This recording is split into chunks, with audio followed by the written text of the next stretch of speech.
Hey everyone, I thought it would be a good idea to do a refresher on how to create a Google form. Okay, so I'm clicking on the tile and I'm going to click on Forms. Now the new thing I noticed that Google Forms has added, they actually have added templates now. I'm not going to show you all these, but to start a blank form, do this one, but they have a template for assessments, exit tickets, and worksheets, which is nice. But I'm just going to click on, let's just click on blank. Okay, we'll start from scratch. So if you want to make it a quiz, what you would want to do is go to your settings and go to quizzes and click make a quiz. But if you select the blank quiz form at that page I was just at, it already has that selected for you.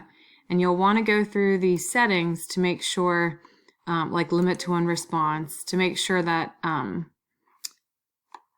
the settings are what you want. And then you click on save. So of course you can title it whatever you want.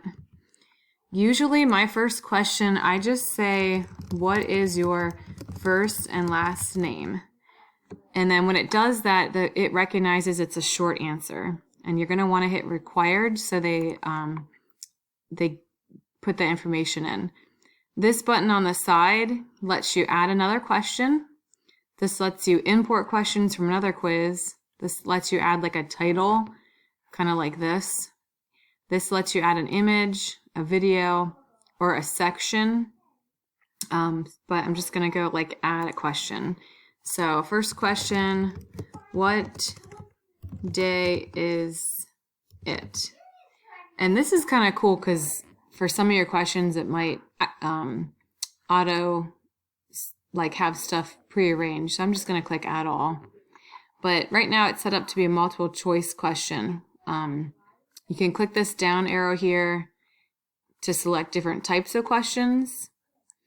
If I leave it like this, I can add a picture. If I add a picture here, it's going to make a picture for the entire question. If I add a picture here, it would add a picture selection to that answer choice, which is kind of nice.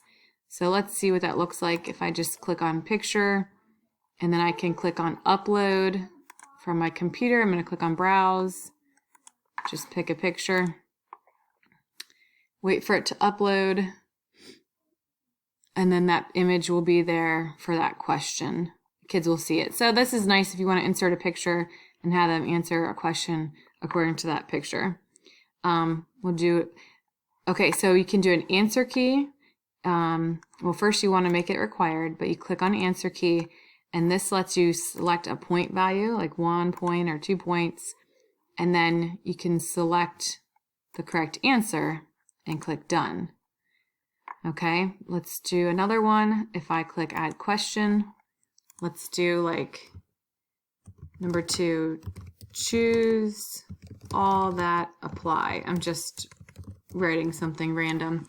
And let's say, it recognizes it as a checkbox, but as a checkbox, my first option, second option, and so on.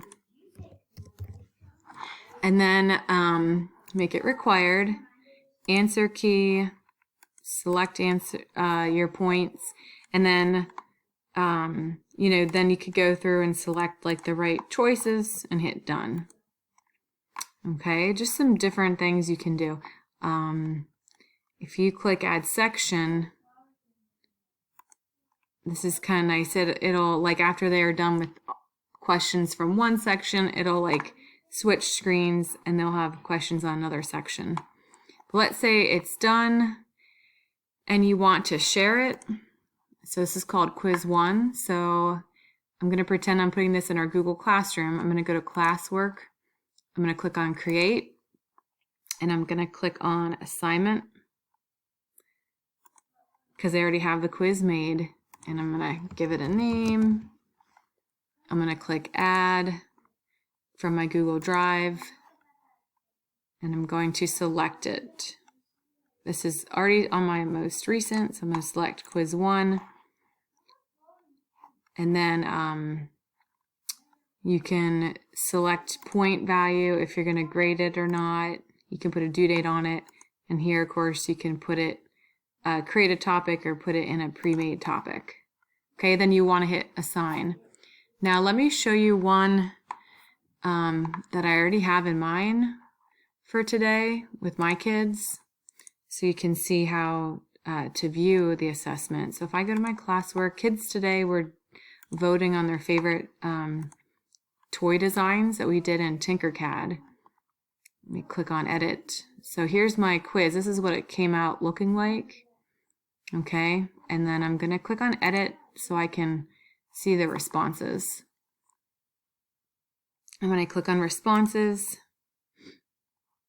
here's like their summary of how they voted. You can see all that.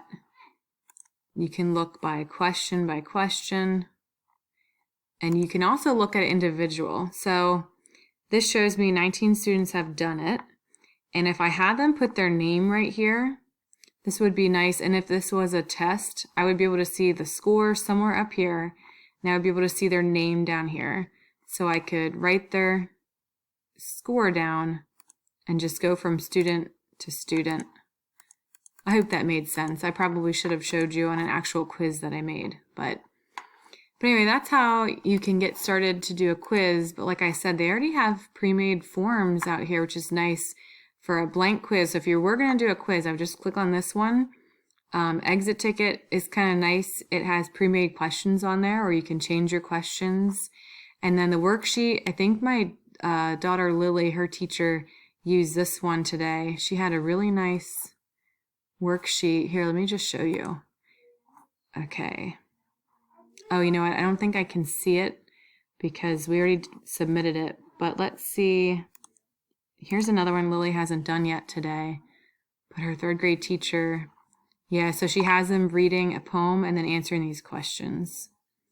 But in the math one that she did, it was really nice because she had pictures of the pictures of a graph and then questions below it. So yeah, something like this. She had a picture of a graph here, and then below she could make up questions for the graph. Anyway, that was a little long, but I hope you guys learned something. If you need some help, just send me an email. Thanks.